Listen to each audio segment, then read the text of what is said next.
Hey folks, it's Shane from Performance EV. We're back.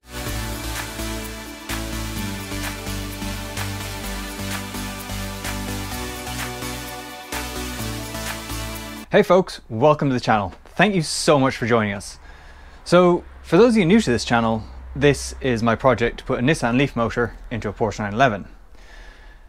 For those of you who've been with this channel for a while, this is obviously my first video in quite a few weeks.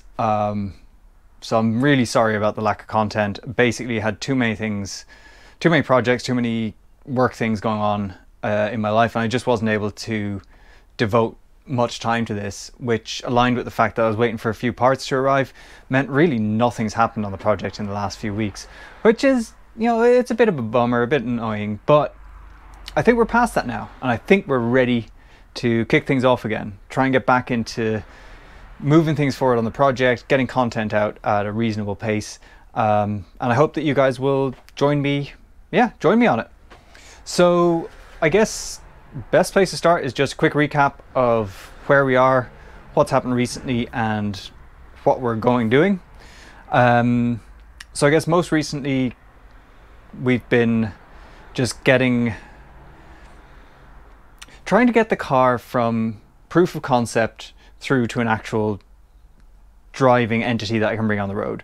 So we managed to prove that we could work the Nissan Leaf motor in the Porsche using some of the Porsche controls, with a bunch of lead acid batteries and some drive shafts that I welded together, and using engine mounts that are good enough with the car moving at slow pace, but probably might not take anything faster than that. So the next step now is basically try and take out all those temporary bits and either replace them or kind of buffer them up with something more solid, more permanent. So I've got a bit of a range of videos recently where I was building out the battery pack that we're going to use in this. So that's from a 2019 Nissan Leaf. It's a 40 kilowatt hour battery pack. Stripped that down, rebuilt it into the shape that I want it. I've got the battery box that pack was in from the Leaf, which I've kind of chopped into a few bits and created a couple of extra parts for, which I'm going to try to pull together to create a battery box for the Porsche that then the battery pack will fit in.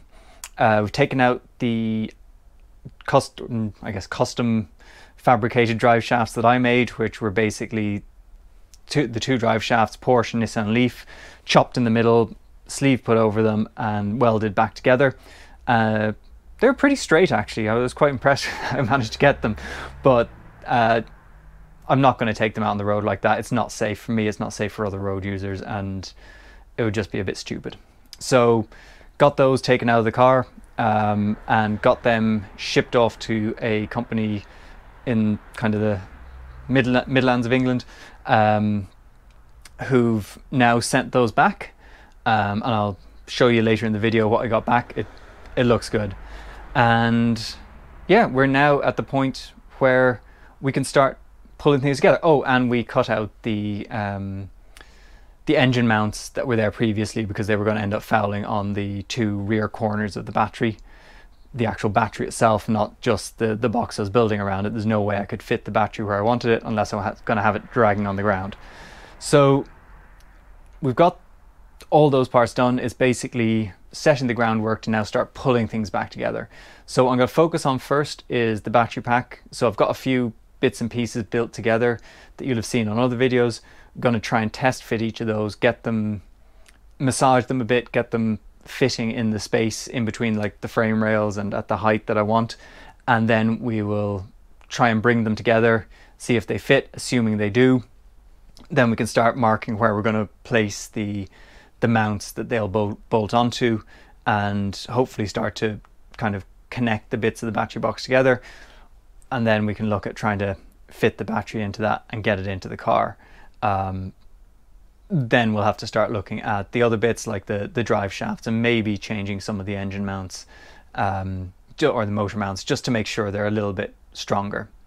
But yeah, you know what, let's just get into it. I'm really excited to see, with the space that's been opened up by just removing those kind of two engine mounts in the corner, how much we can actually fit in. So yeah, come and join us. So with the engine mounts, or engine mounting points, mounts for the engine mounts, I don't know. So with them removed, we've actually now got acres of space.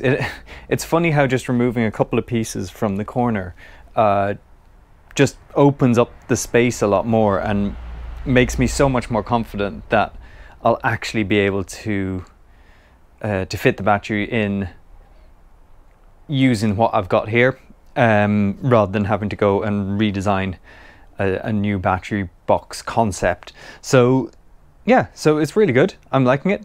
So the next step is to basically take the frame that I built that'll be used to attach the car to the Nissan Leaf battery box base, and effectively make some notches in it up near the top, so that part of it will fit between the suspension or the frame rails of the car here. That will then allow that to be bolted in place and attach the bottom of the battery box to it. So I'm gonna have to get measuring. So there's a 30 centimeter difference between the width between the frame rails on the Porsche and the width between the outside edges of the support that I've built. So what I'll need to take is basically 15 mil off of each side, on the outer side, just to make sure that it'll fit in. And then once we've got it 100% correct, I'll basically put a plate over those bits and weld it in place, and that will create seal it all up properly. So now I just need to figure out how far down I need to go to get the fit that I want.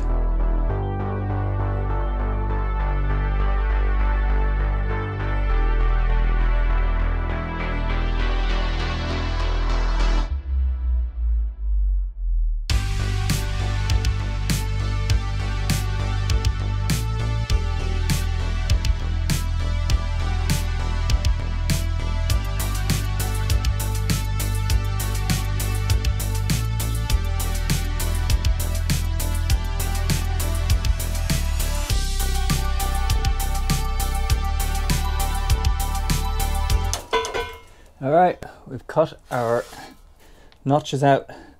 Now let's see if things fit. All right, it's taken a few attempts, but I think I've got the dimensions right. So let's see if we can get this fit in. Third time's a charm. All right, so that time they fit nicely. There's a little bit of give each way so that I can kind of adjust things a little bit. And so now the only thing they're snarling on is a little bit of the existing bracketry, which I'm going to replace anyway. So I think what I'll do is try and just prop up the motor with like jack stands or something, and then undo these various bolts and get that out of the way, so then we can actually have the full space to work with. And then I'll start looking at the kind of the uprights that I've put in place for the rear.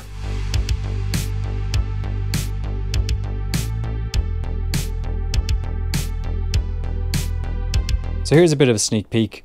We've just jacked the base of the battery box up into place, and as you can see, it's actually fitting quite well in the space. The front of it isn't going to snag the engine as planned, which is great.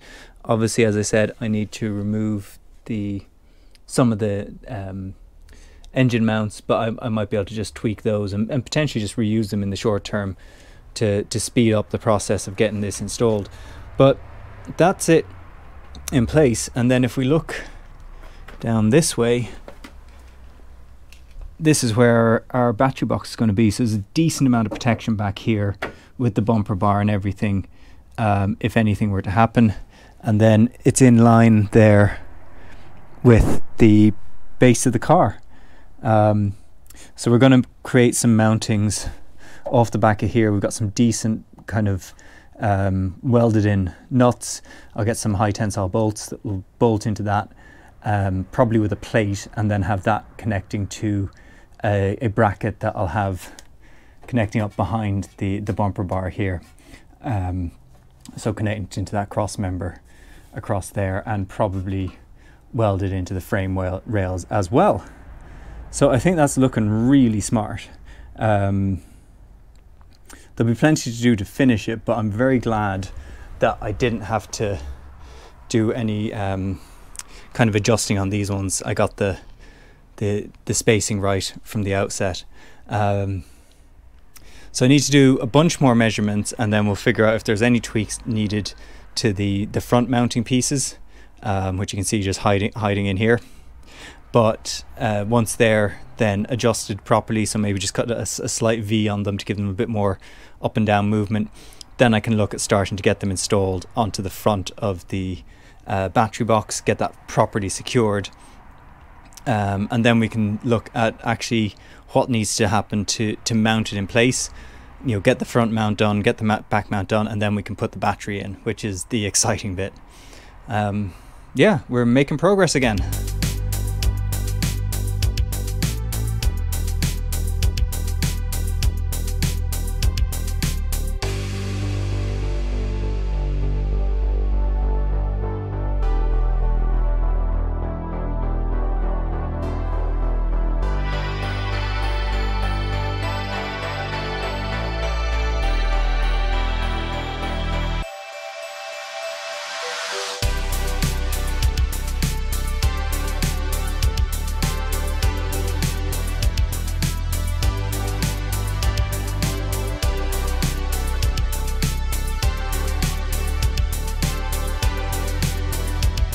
So I'm actually really happy with, I'm ridiculously happy with how this actually seems to be fitting.